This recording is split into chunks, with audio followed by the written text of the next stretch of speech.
अग्रवाल ने कहा, लोकसभा व राज्यसभा सांसदों से बगहा और सिकटा से पटना सहित अन्य रेलगाड़ियों के परिचालन हेतु सदन में आवाज उठाने की मांग।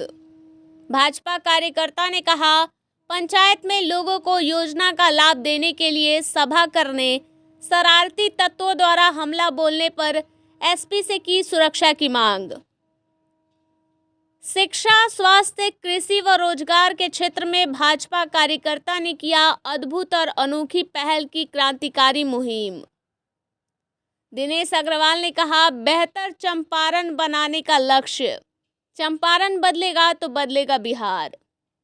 न्यूज़ 9 टाइम्स, पश्चिमी चंपारण बगहा से नवल ठाकुर की ब्यूरो रिपोर्ट। देखिए, अज्ञात नंबर से, विदेशी नंबरों से, कोई अंगोला का है, कोई कंबोडिया का, कोई यूएसए के नंबर से हमारे पास फोन आते हैं। बीच में आए भी थे, मैंने उसको लाइटली लिया, लेकिन लगातार मैसेज आते हैं। अभी कुछ दिनों पहले दिल्ली में मैं था तो एक लड़की ने फोन किया, मारने की जान की धमकी दी, और इसका मेरे पास इसका क्लिप भी है, मैं आपको भेज दूंगा। इसकी शिकायत आपने नहीं, मैं सोचा कि मैं पहले आपको मीडिया कॉन्फ्रेंस करके अपनी बातों को रखूंगा, उसके बाद से शिकायत दर्ज कराऊंगा।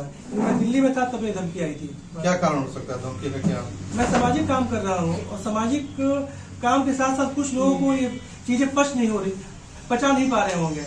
मुझे लगता है कि कारण हो सकता है। किस तरह की धमकी मिल रही है आपको?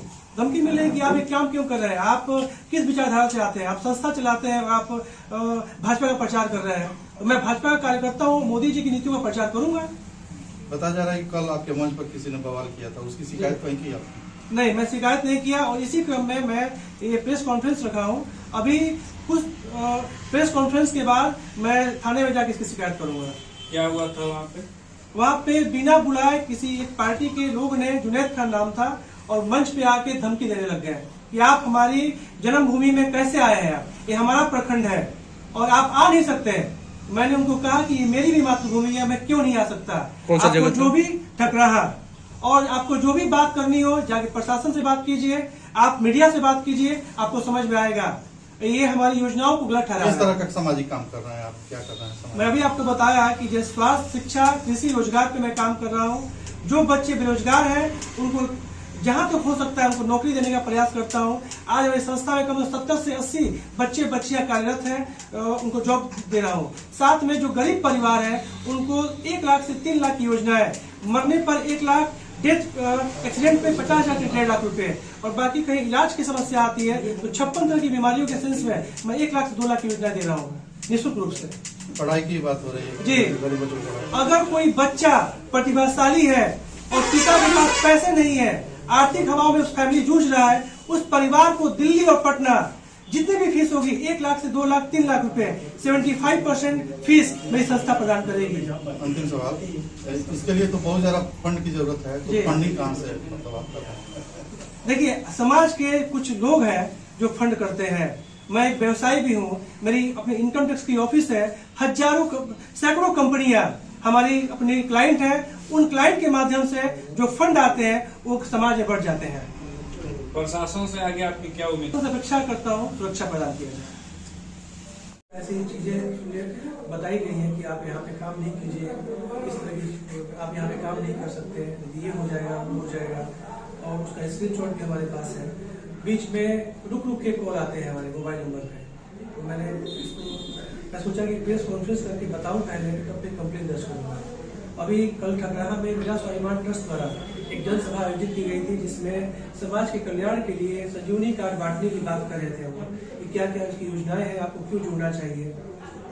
इसी बीच एक सामाजिक तत्व जो कांग्रेस के कोई कार्यकर्ता है, वो मंच पे चढ़कर गाली गलौज करने लग गए और जनता को उल्टा सीधा बोलने लग गए। मैंने उनको समझाया लेकिन नहीं माने वो, और इस तरह की जो हरकतें होती हैं तो इंसान के अंदर एक असहजता फील होती है।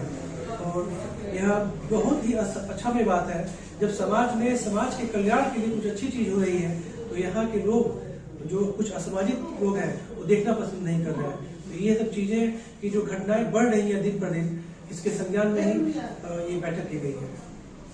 इसके पीछे कौन लोग हो सकते हैं, क्या लग रहा है? इसके बारे में ज्यादा नहीं बता सकता, लेकिन कुछ ऐसे देखिए, समाज में कई तरह के सामाजिक तत्व होते हैं। अब क्यों करते हैं, कहाँ से उनको सूचना मिलती है, उनका आशा कौन होता है कि मैं नहीं बता सकता, लेकिन ये जो चीजें हो रही हैं बिल्कुल सही नहीं है।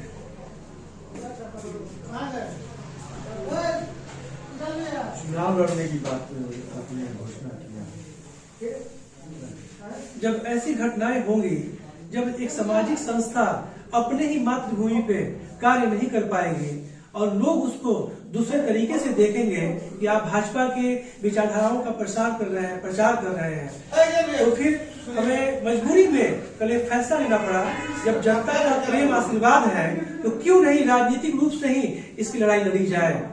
तो मैंने कहा भी, अगर पार्टी हाईकमान मौका देती है तो मैं कार्य करूंगा, नहीं देती है तो जनता के हित के लिए मुझे आगे निर्दलीय काम करना पड़ेगा।